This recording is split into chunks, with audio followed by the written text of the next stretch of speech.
पाकिस्तान के कब्जे वाले कश्मीर में कई ठिकाने तबाह हो गए थे। इनकी मरम्मत के लिए जैश भर्ती के नाम पर फंड जुटा रहा है। इस बीच रक्षा मंत्री राजनाथ सिंह ने अपने जैसलमेर से पाकिस्तान को कड़ा संदेश दिया। उन्होंने साफ साफ कहा, पाकिस्तान ने दोबारा किसी दुस्साहस की कोशिश की तो उसे गंभीर परिणाम भुगतने होंगे। उन्होंने कहा कि ऑपरेशन सिंदूर को केवल स्थगित किया गया है, समाप्त नहीं। उन्होंने पाकिस्तान को अपनी हरकतों पर 100 बार सोचने की सलाह दी और कहा कि अगर पाकिस्तान ने दोबारा कोई हरकत की तो उसे गंभीर परिणाम भुगतने होंगे। उनके इन बयान का सीधा सीधा मतलब है कि भारत अब आतंकवाद को बर्दाश्त नहीं करेगा और अपनी रक्षा के लिए कड़े कदम उठाने से हिचकिचाएगा नहीं। रक्षा मंत्री राजनाथ सिंह ने पीओके पर भी अपना रुख साफ किया। उन्होंने कहा कि पाकिस्तान की कब्जे वाला कश्मीर भारत का अभिन्न अंग था और रहेगा, और पीओके का विलय भारत में होकर रहेगा, और इसके लिए भारत को कोई हमला करने की जरूरत नहीं पड़ेगी, बल्कि वहाँ के लोग खुद मैं भी भारत हूँ जैसे नारों के साथ भारत में शामिल होने की मांग कर रहे हैं। उन्होंने कहा कि पाकिस्तान से भविष्य में कोई भी बातचीत सिर्फ पीओके और आतंकवाद के मुद्दे पर ही होगी। भारत धोखेबाज पाकिस्तान की रग रग से वाकिफ है, इसलिए पाकिस्तान की आतंकी गतिविधियों और भारत में घुसपैठ को लेकर अपनी सैन्य तैयारियों को बढ़ा लिया है। हर मोर्चे पर पाकिस्तान से निपटने की भारत की पक्की तैयारी है। अगर पाकिस्तान ने भारत की तरफ फिर से नजरें उठाई तो हर बार की तरह इस बार भी उसे मुखी खानी पड़ेगी और दुनिया के सामने शर्मिंदगी उठानी पड़ेगी। Bureau report, India news. तो देखिए, पाकिस्तान में आतंक की क्लास चल रही है और आतंक की क्लास जो पाकिस्तान में चल रही है उसे पूरी दुनिया देख रही है। और कुछ ऐसे ही सवाल लेकर इंडिया न्यूज की टीम जनता के बीच में पहुंची। सवाल था, पाकिस्तान को भारत की सीधी चेतावनी को आप कैसे देखते हैं? इस पर जनता ने क्या कहा है? कितनी जनता ने, देखे, कुछ बड़ा होने वाला है, पाक को स्पष्ट संदेश है क्या, कह नहीं सकते। तो इस पर लोगों ने, कुछ बड़ा होने वाला है जिस पर 20% लोगों ने कहा है कि हाँ, पाक को स्पष्ट संदेश है। ये 64% लोगों ने इसमें हाँ में जवाब दिया है, जबकि कह नहीं सकते 16% लोगों ने इसका जवाब हाँ में दिया है। दूसरा सवाल था, क्या पाकिस्तान के खिलाफ कठोर कदम उठाने का अब ये सही वक्त है? जिस पर देखिए हाँ और नहीं में कितने लोगों ने जवाब दिया। हाँ में कहा गया है 91% ने कहा कि हाँ ये सही समय है, अब जवाब पाकिस्तान को देना चाहिए। नहीं में 9% लोग थे और कह नहीं सकते में कोई नहीं थे। यानी कि साफ तौर पर देखिए जो ये नंबर्स बता रहे हैं कि साफ तौर पर अब वक्त आ गया है पाकिस्तान को संदेश देने का और करारा जवाब देने का, जिसमें 91% लोगों ने हाँ में जवाब दिया है। तीसरा सवाल, आखिर किसके दम पर पाकिस्तान जंग की गीदड़ भभकी देता है? क्योंकि बार बार देखिए पाकिस्तान की तरफ से भभकी दी जाती है, तो कौन है वो? अमेरिका, चीन, आतंकी संगठनों का साथ या अन्य, या फिर कह नहीं सकते? तो लोगों ने क्या जवाब दिया? देखिए अमेरिका, यानी कि क्या अमेरिका का साथ है जिसके दम पर उछलता हुआ पाकिस्तान नजर आ रहा है? 30% लोगों ने हाँ में कहा। चीन 16%, आतंकी संगठनों का साथ 31%, यानी कि देखिए अमेरिका और आतंकी संगठनों में यानी कि 21% लोगों ने इसमें जवाब दिया। अन्य 11%, कह नहीं सकते 12%। कुल मिलाकर देखिए अमेरिका को लगता है कि अमेरिका जो है पाकिस्तान का साथ दे रहा है और यही वजह है कि इस वक्त गीदड़ भभकी देता हुआ पाकिस्तान नजर आ रहा है। क्या भारत के खिलाफ पाक सेना जंग के मैदान में टिक पाएगी? तो देखिए कितने लोगों ने जवाब दिया हाँ में। हाँ, नहीं, कह नहीं सकते, ये हमारा ऑप्शन था, जिसमें हाँ में 9% लोगों ने कहा और नहीं में 91% और कह नहीं सकते में किसी ने जवाब नहीं दिया है। अब आगे बढ़ते हैं। अब बात पांचवें सवाल की। पांचवा सवाल हमारा था, पाकिस्तान से आती गिदड़ भभकी वाले बयान के पीछे असली चेहरा आखिर कौन है? सवाल देखिए, जो ऑप्शंस थे, असीम मुनीर, शहबाज शरीफ, आतंकी सरगना, अन्य, कह नहीं सकते। जिसमें किन लोगों ने कितना जवाब दिया है आइए ये भी हम आपको बता देते हैं। जिसमें देखिए आसिम मुनीर यानी कि 31%, शहबाज शरीफ 4%, आतंकी सरगना 46%, अन्य 5%, कह नहीं सकते 14%। कुल मिलाकर देखिए आसिम मुनीर जो सेना प्रमुख पाकिस्तान के 31% लोगों का ये मानना है कि असली चेहरा कौन है जो लगातार पाकिस्तान को भड़का रहा है, आतंकी को शह दे रहा है, वो आसिम मुनीर। और आतंकी सरगना 46% लोगों ने इसका समर्थन किया है। यानी कि लोगों का ये कहना है कि देखिए आसिम मुनीर भी हो सकते हैं और आतंकी सरगना भी हो सकते हैं। हमारे साथ मेहमान भी जुड़ चुके हैं, अली शाह रक्षा विशेषज्ञ और इसके साथ ही रवि अरोड़ा विदेश मामलों के जानकार भी हमारे साथ जुड़े हुए हैं। आप दोनों का इस चर्चा में बहुत स्वागत है। सबसे पहले मैं आपके पास आऊंगी, मेजर मोहम्मद अली शाह जी, क्योंकि देखिए, एक तरफ पाकिस्तान के अंदर कैसे आतंकियों को ट्रेनिंग दी जा रही है, दूसरी तरफ पाकिस्तान भारत को आंख दिखा रहा है। तो इससे आप किस तरीके से देख रहे हैं? क्योंकि जैश-ए मोहम्मद, जिस पर देखिए भारत ने प्रहार तो किया, लेकिन एक बार फिर से मजबूती दिखाता हुआ नजर आ रहा है खुद को। जी, आपका बड़ा अच्छा सवाल है। पाकिस्तान कभी नहीं सुधरेगा, वो आतंक की फैक्ट्री है। अगर हम ये उम्मीद कर रहे हैं कि वो शायद सुधर जाए, वो कभी नहीं सुधरेगा। वो सुधर ही नहीं सकता है। उन्होंने देखा कि हिंदुस्तान की सेना में महिलाएं जो हैं वो परमानेंट कमीशन प्राप्त कर रही हैं, वो कमांडिंग ऑफिसर बन रही हैं, वो 26 जनवरी की परेड में भी हिस्सा ले रही हैं, वो कंधों से कंधा मिला के चल रही हैं।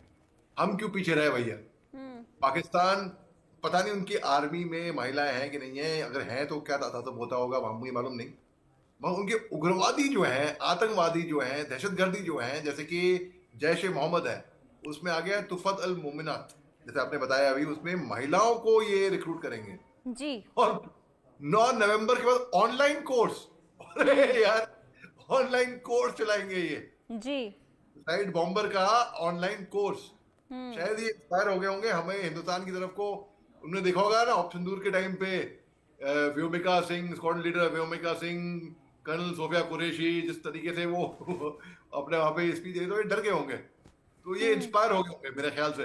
तो बेसिकली ये लोग हैं डरपोक, इनमें कोई दम नहीं है ये लोग। और जैश ए मोहम्मद और ये हाफिज सईद और ये लश्कर तैयबा, जितने भी वहां पे टेररिस्ट संगठन हैं, ये भारत की तरफ को आग दिखा रहे हैं इसके लिए, क्योंकि इनके पास और कुछ है भी नहीं करने को ना। ऑफ सिंदूर के टाइम पे देखिए, मैं आपको एक सीक्वेंस ऑफ इवेंट बताता हूँ। आप बता, इतिहास में जाऊंगा, इतिहास केवल कुछ महीनों का। 16 अप्रैल को जनरल फील्ड मार्शल, अब हो गया है फील्ड मार्शल आसिम मुनीर, एक गंदा सा बहुत ही बेहुदा बयान देते हैं कि टू नेशन थियरी की बात करते हैं, हिंदू मुसलमान करते हैं पाकिस्तान के अंदर। 22 अप्रैल को पहलगाम में कायराना हमला हो जाता है। ऐसा कौन करता है भाई? नाम पूछ के, मजहब पूछ के, कपड़े उतारो, मोदी को जाके कह देना, कौन करता है? तो मकसद था कि हिंदुस्तान के अंदर एक फूट डालने का, जिस मकसद में ये कामयाब नहीं हुए, बल्कि उल्टा इन पे बैकफायर हुआ। हमने ऑपरेशन सिंदूर चलाया, हमने इनके 9 आतंकी ठिकानों को ध्वस्त कर दिया जी। पाकिस्तान ने बोला हम बदला लेंगे, हम इसका जवाब देंगे। अरे हमारे पास कोई आतंकी ठिकाने तो है नहीं।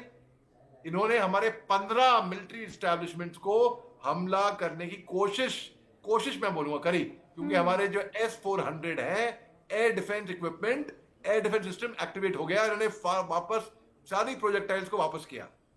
अब आप देखिए, ऑपरेशन सिंदूर के टाइम पे प्रेसिडेंट डोनाल्ड ट्रंप साहब इनको IMF से फंड दिलाते हैं, इंटरनेशनल मॉनेटरी फंड, जहां पे पिछले साल 1 फरवरी से लेकर 10 फरवरी तक 10 मेंबर की टीम आई थी अमेरिका से, और ये कुछ नतीजे पे नहीं आ सके। तो इन्होंने बोला अभी बोर मत करो भैया, तो हम ये जूम पे कर लेंगे मीटिंग, चले गए आज तक। और 1951 में पाकिस्तान ने IMF ज्वाइन किया था, जब लियाकत अली खान इनके पहले वजीर आजम थे, उनका असैसिनेशन हो गया था कि भाई अभी पाकिस्तान की इकोनॉमी गिरने वाली है। और अब प्रेसिडेंट डोनाल्ड ट्रंप साहब ने IMF से फंड दिया। पाकिस्तान की फंड आते ही 10 करोड़ रुपए का मुआवजा मौलाना मसूद अजहर के लिए अनाउंस किया, घोषित किया। क्यों? आतंकियों। हमने पाकिस्तान की सेना को देखा, पाकिस्तान की सेना इनके जनाजे पे फातिया पढ़ने आई थी, आतंकियों की मौत पर आंसू वो बहा रही थी। 99 में हमने देखा कि पाकिस्तान की सेना घुसपैठियों की तरह चोरों छुपे सिविल ड्रेस में मफ्ती में हिंदुस्तान की सरजमीन पे आ गई थी, और जब हमने मारा उनको, तब इनके अंदर से पाकिस्तान के आइडेंटिटी कार्ड निकले, पाकिस्तान की रेगुलर आर्मी के आइडेंटिटी कार्ड निकले। यानी कि पाकिस्तान की सेना को भी मैं आतंकियों से कम नहीं मानता हूं। और ये जो रिक्रूटमेंट हो रही है, ये तो देखिए ना, ऑपरेशन सिंदूर के सामने तो दुनिया के सामने उजागर ही हुआ किस तरीके से जब आतंकियों को मारा जाता है, तो जो मुनीर हैं वो किस तरीके से ताबूत के सामने जाकर खड़े, जो उनकी सेना है वो खड़ी होती हुई नजर आती है। लेकिन हैरानी इस बात पर भी होती है ना सर, कि पाकिस्तान के अंदर किस तरीके से जो आतंकी संगठन है वो फलते फूलते नजर आते हैं, लेकिन फिर भी जो वहाँ की आर्मी है, जो वहाँ की सेना है, कुछ भी करती हुई नजर नहीं आती है।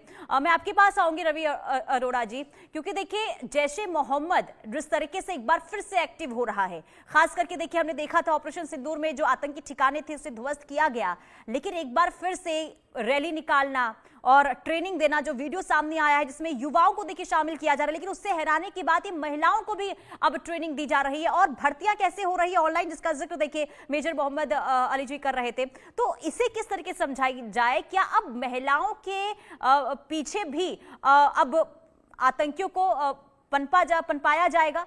क्या इसके पीछे मकसद हो सकता है जैश ए मोहम्मद का?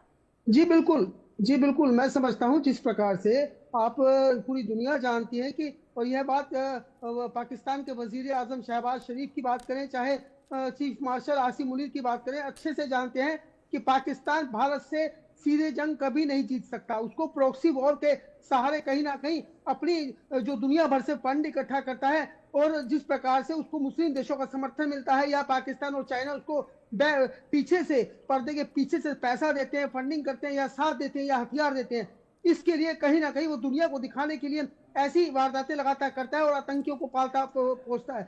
और खासकर अब जिस प्रकार से महिला ब्रिगेड की भर्ती की तैयारी शुरू हो चुकी है, तो मैं समझता हूं इसका मकसद साफ है कि जिस प्रकार से ऑपरेशन सिंदूर के बाद जिस प्रकार से आतंकियों को मार गिराया गया, इनके हेडक्वार्टर उड़ा दिए गए, उसके बाद अब पूरी तरह से पाकिस्तान की सेना भी बैकफुट पर है और आतंकी संगठन भी छुपे हुए हैं। तो मुझे लगता है शायद अब आतंकियों की भर्ती में पुरुषों का भर्ती होना कम हो गया होगा, क्योंकि उनको पता है कि अगर हिंदुस्तान के खिलाफ हम जाएंगे तो सिवाय मौत के कुछ नहीं मिलने वाला। अब ऑनलाइन जिस प्रकार से महिलाओं की भर्ती शुरू हुई है, तो मैं समझता हूं यह सिर्फ एक मजाक साबित होगा, क्योंकि इससे ज्यादा कुछ नहीं होगा। हाँ, इतना मकसद जरूर हो सकता है कि पुरुष अगर कोई इंडिया के अंदर एंट्री करता है तो उसका पकड़ा जाना या उसका मारा जाना तुरंत हो सकता है, लेकिन महिलाओं को किसी भी बहाने से बाहर में भेजकर इस प्रकार की घटनाएं करने की साजिश, अगर ऐसी सोच अगर पाकिस्तान रखता है, तो उसका जवाब राजनाथ सिंह जी ने जैसलमेर में दे दिया है कि किसी भी हालत में ऑपरेशन 2020 बंद होने वाला नहीं है। खासकर जिसके लिए भारत के चीफ जो सेना प्रमुख हैं वो भी कह चुके हैं कि हमारा ऑपरेशन सिंदूर अभी भी जारी है और 20 की तैयारी चल रही है। जब भी ऐसा लगेगा कि पाकिस्तान इस प्रकार की वारदातें करने की कोशिश करेगा, उससे पहले ही वहां पे न सिर्फ इन आतंकियों को बल्कि पाकिस्तान की सेना को एक बार फिर से घर में घुस के मारेंगे। जिस प्रकार से इनके एयरबेस उड़ाए, जिस प्रकार से इनको घर में घुस के मारा, इस प्रकार से दोबारा से भारत की सेना चुपचाप बैठने वाली नहीं है। दूसरी बात, कहीं ना कहीं अमेरिका जिस प्रकार से पर्दे के पीछे से लगातार पाकिस्तान को समर्थन दे रहा है, जिस प्रकार से आसिम मुनीर का समर्थन किया अमेरिका में बुलाकर, तो ऐसे में कहीं ना कहीं एक बात स्पष्ट है कि डबल स्टैंडर्ड वाली अमेरिकी सरकार का चेहरा भी दुनिया के सामने आ चुका है। और अब जिस प्रकार से, क्योंकि उनको जो है जो नोबेल पुरस्कार नहीं मिला, तो उसके बाद से ट्रंप काफी उलझे हुए हैं और उनको लगता है कि शायद भारत को एक बार दोबारा से दबाव में लेने की कई बार कोशिश की उन्होंने पहले भी की है, लेकिन मैं समझता हूं कि इस बात को भारत अच्छे से जानता है और भारत से ना सिर्फ युद्ध में तो कभी पाकिस्तान जीत भी नहीं सकता, दूसरी बात प्रॉक्सी वॉर के सहारे भी भारत पे वो कभी जंग नहीं लड़ सकता। और बात चाहे कितना भी वो दुनिया भर से IMF से फंड भी लेकर आता है, तो भी वो उस पैसे का इस्तेमाल कहीं ना कहीं आतंकियों को देता है। वर्ल्ड बैंक से जो पैसा लाया जाता है, बिल्कुल देखिए फंड लेता है, जिस तरीके से पैसों की मांग की जाती है, इसका विरोध देखिए भारत ने भी किया था और भारत ने कहा था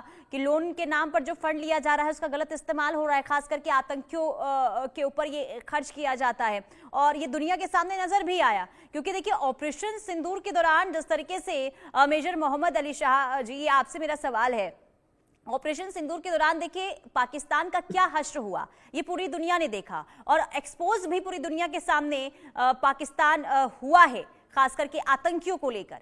लेकिन इसके बावजूद भी इतना उछलता हुआ पाकिस्तान क्यों नजर आ रहा है, और क्या ऐसी चीज है पाकिस्तान के पास जो गीदड़ भभकी भारत को बार बार देता है? और देखिए अभी हाल ही में जो बयान सामने आया था जिसमें ये कहा गया था कि अगर भारत हमला करता है तो उसका जवाब भी दिया जाएगा, तो क्या पीछे मकसद हो सकता है इसका? जी, पाकिस्तान देखिए बात ऐसी है, जो कमजोर इंसान होएगा ना वो दिखाएगा कि भाई मैं ये कर दूंगा, फलाना कर दूंगा, ठिमकाना कर दूंगा, बातें बड़ी बड़ी करेगा, बयानबाजी करेगा। जो गरजते हैं वो बरसते नहीं और जो बरसते हैं वो गरजते नहीं। तो पाकिस्तान के पास कुछ बरसने के लिए है नहीं, तो गरजेगा वो। जैसे कि उनके कार्टून है बिलावल भुट्टो जरदारी, उन्होंने बोला या तो खून बहेगा या तो पानी बहेगा, और अगले दिन क्या करा उसने? अगले दिन अपने परिवार को कनाडा निकाल दिया। जी। फील्ड मार्शल आसिम मुनीर ने भी अपने परिवार को भगा दिया। उनके मिनिस्टर पाए गए हैं, प्रॉपर ऑडियो में रिकॉर्डेड, ये एआई जनरेटेड नहीं है। उसमें बोला है कि अगर हिंदुस्तान हमला करता है तो मैं दुम दबा के भागूंगा यूके, ये बोला है। अब देखिए, अगर हम कुछ फैक्ट्स निकालें, जैसे कि आईएसआई है, हमास है, आईएलटीटीई है, तो पाकिस्तान के आतंकी, जो कि आतंकी फैक्ट्री वहां पर उनको पनाह क्या वहां पैदा होती है, बिल्कुल वो उन्होंने बोला। देखिए, अक्टूबर 19 को वहां पर रावलकोट, पाकिस्तान ऑक्यूपाइड कश्मीर में, वहां पर एक इवेंट होता है, दुख्तरन ए इस्लाम। उसमें इंकरेज करते हैं कि यहाँ पे कैसे महिलाओं को लेकर आए। वह उससे पहले 8 अक्टूबर को मसूद अजहर ने ऐलान किया था, फॉर्मेशन जैश ए मोहम्मद की जो विमेन ब्रिगेड है ना, जमात उल मोमिनत का ऐलान किया था। फिर जैसे आपने खूब फरमाया, बिल्कुल सही फरमाया कि 500 पाकिस्तानी रुपए हर महिला से लिए जाएंगे एनरोल करने में। पता नहीं वो 5 रुपए भी कहां से लेके आएंगे, भिखारी तो है, तो पता नहीं कहां से कटोरे में जोड़ जोड़ के पैसा लेकर आएंगे। अच्छा, और जो मसूद अजहर ने एड्रेस किया